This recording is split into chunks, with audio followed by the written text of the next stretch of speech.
CBSE class 12 के students, आज के वीडियो में हम बात करने वाले हैं उन बच्चों की जिनका अगले साल एग्जाम है, यानी कि 2023 में एग्जाम है। आज हम कुछ प्रिपरेशन टिप्स डिस्कस करने वाले हैं जो कि ज़्यादातर टॉपर्स यूज़ करते हैं और वो बहुत अच्छा स्कोर कर पाते हैं। So we will be discussing physics today. आप जानते हो बच्चों की देखो एग्जाम का अपना एक सिलेबस है, पैटर्न है, लेकिन अगर आपके पास लिमिटेड टाइम है, ऐसा नहीं कि आपके पास दिन भर बहुत समय होता है, आप बच्चे स्कूल जाते हो, ट्यूशन जाते हो, you don't have much time, आपके पास सेल्फ स्टडी का टाइम बहुत कम होता है। उसमें अगर आप स्ट्रेटेजी बिल्ड करोगे, प्रिपरेशन टिप्स यूज करोगे, तो शायद उतनी मेहनत करने पे आप ज़्यादा अच्छा रिजल्ट कर सको। तो इसीलिए टिप्स बहुत ज़रूरी होते हैं, राइट। और आप जानते हैं कि ज़्यादातर बच्चों को फिजिक्स में ही दिक्कत होती है। It is one of the most important subjects, right. Students want to pursue as the career, बहुत ही इंपॉर्टेंट है। इसमें काफ़ी फैसिनेटिंग चीज़ें हैं, इंटरेस्टिंग चीज़ें हैं, motion, light, electricity, gravity, proton, electron, neutron, इसमें से काफ़ी कुछ आपको क्लास 12 में पढ़ना भी है। सबसे पहला टिप ये है बच्चों कि फॉर्मूला शीट अपनी बनाओ। ज़्यादातर बच्चे एग्जाम के आसपास फॉर्मूला शीट मांगते हैं, टीचर्स से हमसे मांगते हैं, हम बना के देते हैं। देखो बच्चों, हम बना के देंगे, उससे बेटर है कि आप बनाओ अपना फॉर्मूला शीट। क्यों? क्योंकि आप बनाओगे, उसको लिख के प्रैक्टिस करोगे तो आपका लर्निंग अच्छा होगा। तो सबसे पहले तो जैसे जैसे चैप्टर्स पढ़ते हैं आप, उसके फॉर्मूलाज, साथ में डेरिवेशन। फिजिक्स में डेरिवेशन से बहुत क्वेश्चन आते हैं। आप जानते हो जितने फॉर्मूलाज उतने डेरिवेशन, कुछ छोटे हैं कुछ बड़े हैं, बट डेरिवेशन है तो सही। एंड एक्सपेरिमेंट्स, कई एक्सपेरिमेंट्स हैं जिनके डायग्राम भी आपको करने होते हैं। तो जो भी आपके सिलेबस में है, कई बार होता है कुछ टॉपिक काट दिए जाते हैं, तो वो नहीं करो, जुडिशियसली स्मार्टली पढ़ो, राइट। तो जो टॉपिक्स आपके सिलेबस में हैं अकॉर्डिंग टू योर सिलेबस, तो इसके लिए सबसे पहला काम क्या करोगे, अपनी सिलेबस को गो थ्रू करो। एनसीईआरटी सिलेबस को बहुत अच्छे से आपको पढ़ना है, राइट। क्योंकि आपका टॉपिक जो है क्लास 12 में एनसीईआरटी से ही आएगा। और ये अच्छी बात है कि अगर आप जेई दे रहे हो, नीट दे रहे हो या सीयूईटी दे रहे हो, एनसीईआरटी के ऊपर नहीं आता क्वेश्चन। हाँ, जेई एडवांस में आते हैं, पर जेई मेंस तक का लिमिट जो है वो एनसीईआरटी ही सेट करता है। तो इसको बहुत अच्छे से अगर आप गो थ्रू करोगे तो बहुत अच्छा स्कोर कर सकते हो आप।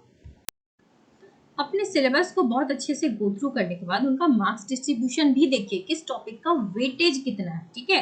फॉर्मूला, डेरिवेशन, ये सब आप अपने हर चैप्टर का अलग अलग बनाते चलो, क्योंकि ये बहुत काम आने वाला है। और बीच बीच में आपको उसका प्रैक्टिस भी करना है। सबसे पहले टॉपिक को थॉरोली समझिए, राइट।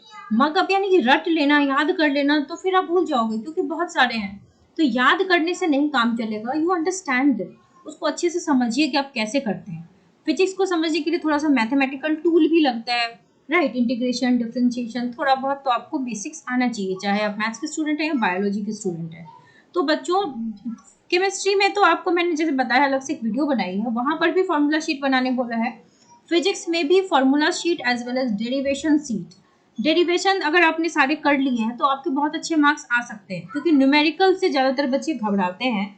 न्यूमेरिकल उतने भी नहीं आते बोर्ड एग्जाम में, डेरिवेशन ही ज़्यादा आते हैं। और अगर डेरिवेशन एंड फॉर्मूला आपको आते हैं, अंडरस्टैंडिंग है, तो उसके बेस न्यूमेरिकल आप यूँ बना लोगे, ट्रस्ट मी।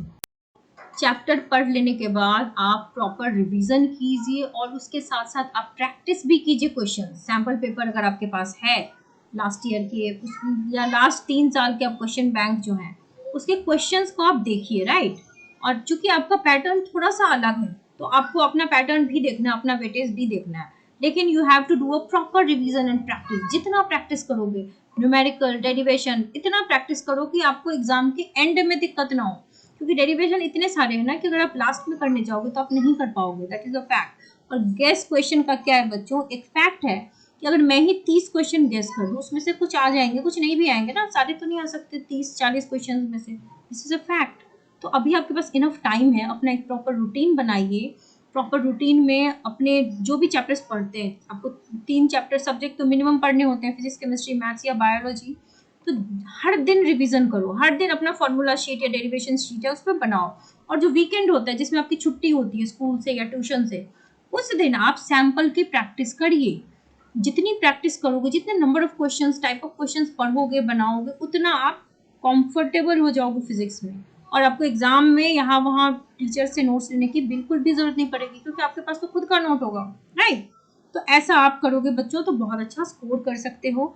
और आप चैनल के साथ बने रहिए, चैनल को सब्सक्राइब कर लीजिए ताकि आपको ऐसे अपडेट्स मिलते रहें। So all the very best to all students.